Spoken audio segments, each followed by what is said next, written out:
அனைவருக்கும் என் இனிய காலை வணக்கத்தை தெரிவித்துக் கொள்கிறேன். இன்று உங்கள் முன் நான் பேச எடுத்துக்கொண்ட தலைப்பு நெகிழியால் ஏற்படும் விளைவுகள். நடைபாதை ஓரங்களில் பிளாஸ்டிக் மரங்கள். நடைபாதை ஓரங்களில் பிளாஸ்டிக் மரங்கள். பிளாஸ்டிக் மரக்கிளைகளில் பிளாஸ்டிக் பறவைகள். பிளாஸ்டிக் மரக்கிளைகளில் பிளாஸ்டிக் பறவைகள். பிளாஸ்டிக் கழிவுகளில் பிளாஸ்டிக் தானியங்கள். பிளாஸ்டிக் கழிவுகளில் பிளாஸ்டிக் தானியங்கள். பிளாஸ்டிக் பசுக்களில் பிளாஸ்டிக் பால். இது தெரிந்து தருகிற ஒருவரின் கனத்த கவிதைகள். எங்கெங்கு காணிலும் சத்தியடா என்பது மகாகவியின் வரி. எங்கெங்கு காணிலும் சத்தியடா, ஆனால் இன்றோ எங்கெங்கு காணிலும் பிளாஸ்டிக்கடா. பெருநகரங்களில் மட்டும் தன் ஆதிக்கம் செலுத்தி வந்த நெகிழி இன்றைக்கு நகரப்புறங்களிலும் ஏன் சிறு கிராமங்களிலும் தன் ஆதிக்கத்தை விரிவுபடுத்தியுள்ளது. வாழை இலை உணர்ந்திய காலம் மாறி இன்றைக்கு கம்ப்யூட்டர் இலை எனப்படும் நெகிழி இலையில் இருந்துள்ளோம். கம்ப்யூட்டருக்கும் நெகிழிக்கும் என்ன தொடர்பு? யார் அறிவாரோ? 1855ஆம் ஆண்டு இங்கிலாந்தில் அலெக்சாண்டர் பாஸ் என்பவரால் கண்டுபிடிக்கப்பட்ட நெகிழி எடை குறைவு, வளைந்து கொடுக்கும் தன்மை, எளிதில் எடுத்துச் செல்லும் வசதி, பல கவர்ச்சிகரமான பல்வேறு மன்னர்களின் இடைப்பொருள் போன்ற காரணங்களால் இன்றைக்கு உலகெங்கும் இந்த மரநிலை காணப்படுகிறது.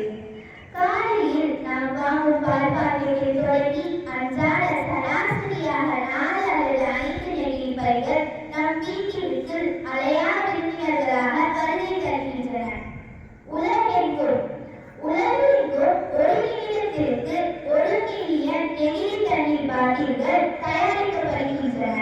பயன்பாட்டிற்கு பின் நாம் தூக்கி எறியும் இது போன்ற நெகிழி கழிவுகளினால் சூழல் மாசுபடுவதை நாம் பல இடங்களில் கண்கூடாக பார்க்கிறோம். பூமியில் நாம் வீசப்படும் நெகிழி கழிவுகளினால் மண் அதிக அளவு மாசடைகின்றது. ஒரு நகருக்கு நாம் செல்லும் பொழுது நம்மை முதலில் அழைப்பது யார்? ஒரு நகருக்கு நாம் செல்லும் பொழுது நம்மை முதலில் அழைப்பது நெகிழி கழிவுகளே. நெகிழி பொருள்களில் இருந்து வெளியாகும் ஒருவித அமிலம் மனிதனின் மூளையின் செயல்பாட்டினையும் மனத்தன்மையையும் பாதிக்க செய்யும் தன்மை உடையது. உணவுப் பொருள்களை நெகிழி பைகளில் வாங்கி செல்லும் பொழுது உணவின் சூட்டின் காரணமாக நெகிழியில் ஏற்படும் வேதிப் பொருட்கள், ஹைட்ரோ கார்பன், பியூரான் போன்ற நச்சுப் பொருட்கள் உணவுடன் கலந்து நுரையீரலை பாதிக்க செய்கின்றன.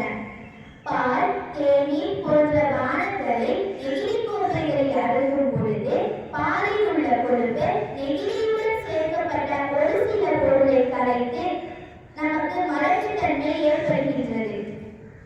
உலக அளவில் சுமார் 700 கடல்வாழ் உயிரினங்கள் நெகிழி கழிவுகளினால் பாதிக்கப்பட்டுள்ளன. இதனால் இவ்வுயிரிகள் இறக்க நேருகிறது. நெகிழியில் மாட்டி பின் மட்கி இறந்து போன இவ்வுயிரினங்கள் மண்ணுடன் கலந்துவிடும். ஆனால் நெகிழியோ தன் கொடூர பயணத்தை தொடரும். இப்பொழுது உங்கள் முன் நான் ஒரு கேள்வி எழுப்புகிறேன். நெகிழியின் தீங்கினை உணர்ந்த நீங்கள் இதை எப்பொழுதாவது தடை செய்ய முயற்சித்ததுண்டா? நெகிழியின் தீங்கினை உணர்ந்த நீங்கள் இதை எப்பொழுதாவது தடை செய்ய முயற்சித்ததுண்டா? சிந்தியுங்கள் நண்பர்களே.